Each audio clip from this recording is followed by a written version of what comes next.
तो आज हम भारत की उन जीवन रेखाओं को समझने जा रहे हैं जो देश के हर कोने को आपस में जोड़ती हैं। ये वो 60 लाख किलोमीटर लंबा विशाल नेटवर्क है जो हमारे देश को सही मायनों में चलाता है। जरा सोचिए, हर दिन हम कितनी ही चीजों का इस्तेमाल करते हैं। सुबह की पहली चाय, हमारे कपड़े, हमारा खाना, किताबें, ये सब हमारी जिंदगी का एक बहुत ही आम हिस्सा है। लेकिन कभी ये ख्याल आया है कि ये सारी चीजें हम तक पहुंचती कैसे हैं? हर चीज, चाहे वो किसी खेत में उगी हो या किसी फैक्ट्री में बनी हो, उसे हम तक पहुंचाया जाता है। और ये पूरा का पूरा सफर मुमकिन होता है सिर्फ ट्रांसपोर्टेशन की वजह से। तो चलिए इस विशाल सिस्टम की बनावट को थोड़ा और समझते हैं। पहला हिस्सा, ब्लूप्रिंट। यहाँ हम भारत के ट्रांसपोर्ट नेटवर्क की पूरी तस्वीर और इसके सबसे मुख्य हिस्सों पर एक नजर डालेंगे।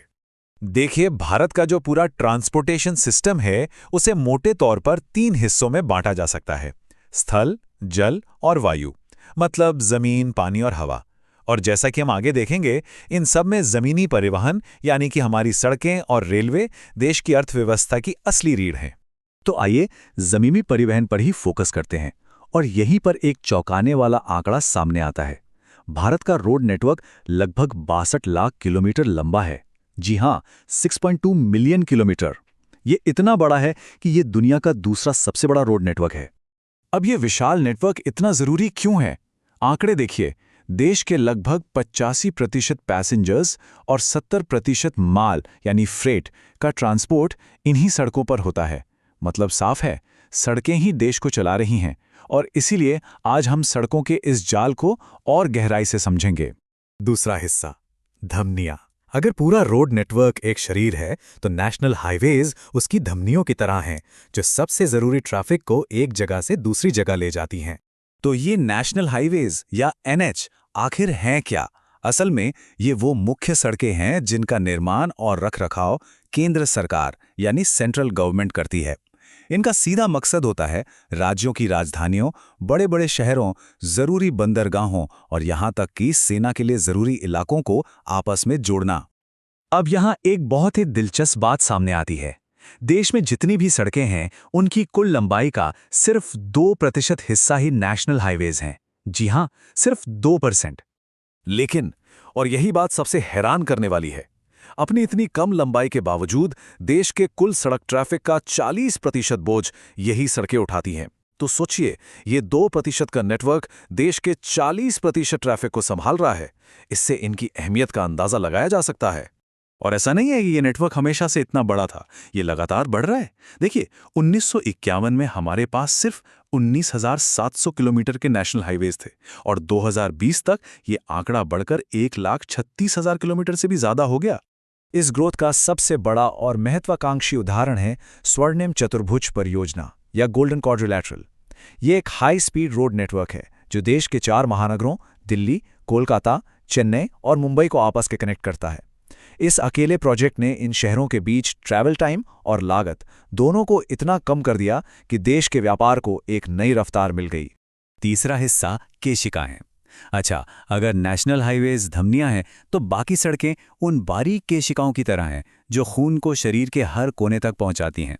तो नेशनल हाईवेज के बाद आते हैं स्टेट हाईवेज, जो किसी भी राज्य की राजधानी को उसके जिला हेडक्वार्टर्स से जोड़ते हैं। फिर आती हैं जिला सड़कें, जो जिले के जरूरी ठिकानों को कनेक्ट करती हैं। और आखिर में आती हैं ग्रामीण सड़कें, जो देश के हर गांव को इस बड़े नेटवर्क से जोड़ने का काम करती हैं। और ये आंकड़ा शानदार है। ये दिखाता है कि भारत असल में गांवों में बसता है। देश की कुल सड़कों की लंबाई का लगभग 80% हिस्सा ग्रामीण सड़कें हैं। यही वो सड़कें हैं जो असली भारत को जोड़ती हैं। भारत का सड़क नेटवर्क सिर्फ विशाल ही नहीं, बल्कि इसमें बहुत विविधता भी है। आप देखिए, एक तरफ शहरों के बड़े बड़े कई लेन वाले एक्सप्रेसवेज हैं, तो दूसरी तरफ पहाड़ों के वो घुमावदार और मुश्किल रास्ते। इन सबको बनाना और फिर इन्हें मेंटेन करना अपने आप में एक बहुत बड़ी चुनौती है। और इन्हीं मुश्किल, खासकर सीमा से लगे इलाकों में काम करने के लिए 1960 में एक स्पेशल ऑर्गेनाइजेशन बनाया गया, बॉर्डर रोड्स ऑर्गेनाइजेशन या BRO। इसका मिशन सिर्फ सड़कें बनाना ही नहीं है, बल्कि सीमावर्ती क्षेत्रों में इकोनॉमिक डेवलपमेंट लाना और देश की रक्षा को मजबूत करना भी है। BRO ने कुछ ऐसे अविश्वसनीय इंजीनियरिंग कारनामे किए हैं जो हैरान कर देते हैं। ये तस्वीर खारदुंग ला दर्रे की है, दुनिया की सबसे ऊंची मोटरबल सड़कों में से एक। जरा सोचिए, ऐसी जगहों पर सड़क बनाना किसी चमत्कार से कम नहीं है। इसका एक और बेहतरीन उदाहरण है अटल टनल। 9 किलोमीटर से भी ज्यादा लंबी ये सुरंग हिमालय में 3000 मीटर की ऊंचाई पर बनाई गई है। ये टनल मनाली को लाहौल स्पीति घाटी से पूरे साल जोड़े रखती है। एक ऐसी घाटी जो पहले सर्दियों में 6 महीने तक बाकी दुनिया से पूरी तरह कट जाती थी। चौथा और आखिरी हिस्सा, निष्कर्ष। तो हमने भारत के सड़क नेटवर्क की विशालता और इसकी विविधता को देखा। आइए अब इसके पूरे आकार को एक साथ रखकर देखते हैं। ये टेबल पूरे नेटवर्क की कहानी बताती है।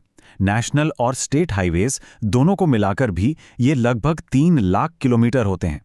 लेकिन असली विशालता दिखती है अन्य सड़कों के आंकड़े में, 59 लाख किलोमीटर, जिसमें से ज्यादातर ग्रामीण सड़कें हैं। और ये सब मिलकर बनता है 62 लाख किलोमीटर से भी ज्यादा का एक ऐसा नेटवर्क जो पूरी दुनिया के कई चक्कर लगा सकता है।